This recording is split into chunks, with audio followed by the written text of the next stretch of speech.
రాష్ట్ర శిశు సంక్షేమ శాఖ మంత్రి ఉషశ్రీ చరణ్ తాను పాల్గొనే ఆసరా మీటింగులకు మహిళలను బలవంతంగా రప్పించుకునేందుకు బెదిరింపులకు దిగుతున్నారని, ఒక డిటెక్టర్లా వ్యవహరిస్తున్నారని, ప్రజాస్వామ్య వ్యవస్థలో అది సరైన విధానం కాదని తెలుగుదేశం పార్టీ జిల్లా అధ్యక్షులు పెనుగొండ నియోజకవర్గం మాజీ ఎమ్మెల్యే బీకే పార్థసారథి తీవ్ర స్థాయిలో మండిపడ్డారు. ఇక శ్రీ సత్యసాయి జిల్లా పెనుగొండ నియోజకవర్గం గోరుట్ల పట్టణంలోని టీడీపీ కార్యాలయంలో ఆయన ఈ వ్యాఖ్యలు చేశారు.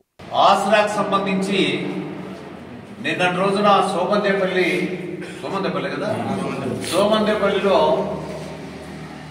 ఆసరా ఎవరికి వర్తిస్తుందో వాళ్ళందరూ కూడా కంపల్సరీగా రావాలి, సంతకాలు పెట్టాలి, ఇన్ టైంలో మీటింగ్ హాజరు కావాలి, లేకపోతే ఆసరా నిధులు నిలిపివేయడం జరుగుతుందని బెదిరించడం జరిగింది. ఎవరినైనా ఆసరాకు సంబంధించినటువంటి లబ్ధిదారులందరూ కూడా.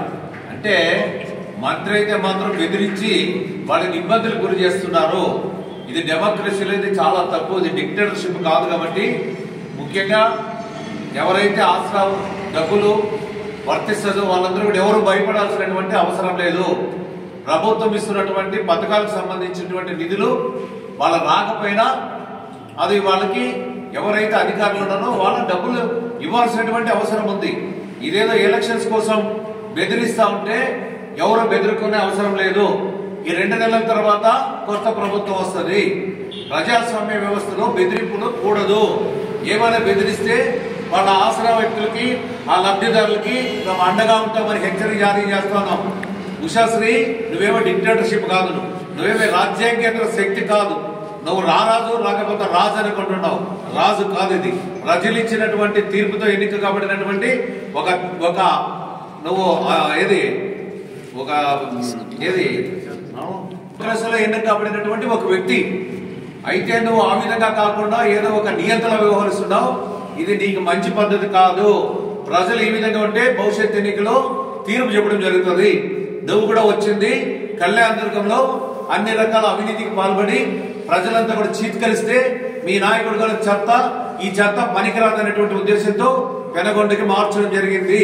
పెనుగొండలో కూడా విఘ్నులైనటువంటి ప్రజానీకం ఒక్కసారి ఆలోచించమని కోరుతా ఉన్నాం. ముఖ్యంగా 2014లో చంద్రబాబు నాయుడు గారి అధికారంలోకి వచ్చిన సందర్భంగా ఈ ప్రాంతం ఒక వెనకబడినటువంటి ప్రాంతం, దుర్భిక్ష ప్రాంతం. ఈ ప్రాంతానికి ఒక అభివృద్ధి పథంలో నడిపించాలనేటువంటి ఒక ఉద్దేశంతో, ఒక దృక్పథంతో కియా పరిశ్రమలు తీసుకురావడం, దాదాపుగా 13,000 కోట్లు వెచ్చిస్తే దాదాపుగా 50,000 ఉద్యోగాలు ఈ ప్రాంతానికి వచ్చాయి. ఈ ప్రాంతం శరవేగంగా అభివృద్ధి చెందుతున్నటువంటి కాన్స్టిట్యున్సీ. ఈ కాన్స్టిట్యున్సీలో అనుబంధ సంస్థలు రావాల్సి ఉండేవి. అవన్నీ కూడా మీ పార్టీ వల్ల, మీ నాయకుల వల్ల, మీ ముఖ్యమంత్రి వల్ల, ఈ స్థానిక శాసనసభ్యుడి వల్ల జేటాక్స్కి భయపడి అవన్నీ కూడా కనుమరుగైనాయి. అదేవిధంగా నీవు వచ్చి రాగానే బెదిరింపులు అవి చేస్తా ఉన్నావు. ఇక్కడ ప్రజలంతా కూడా ఈ రోజు ఇప్పటికే మీ పార్టీ మీద చీదరించుకున్నటువంటి తరుణం. అదేవిధంగా నీవు ఒక చెత్త పనికిరానటువంటి వ్యక్తి అనేటువంటిది కూడా ప్రజానీకానికి కూడా అందరికీ తెలుసు. ఆ దోపిడీని అదేవిధంగా అక్కడ చేసావు. ఇక్కడ నీ దోపిడీ ఇక్కడ సాగదు.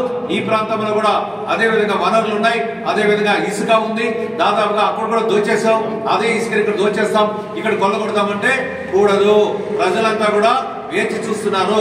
రేపు 24 ఎన్నికల్లో తగినటువంటి బుద్ధి చెప్పి నిన్ను నీ ప్రాంతానికి, ఈ బెంగళూరుకి తిరిగి తపాల్లో వెనక్కి పంపడం జరుగుతుందని హెచ్చరిక జారీ చేస్తున్నాను.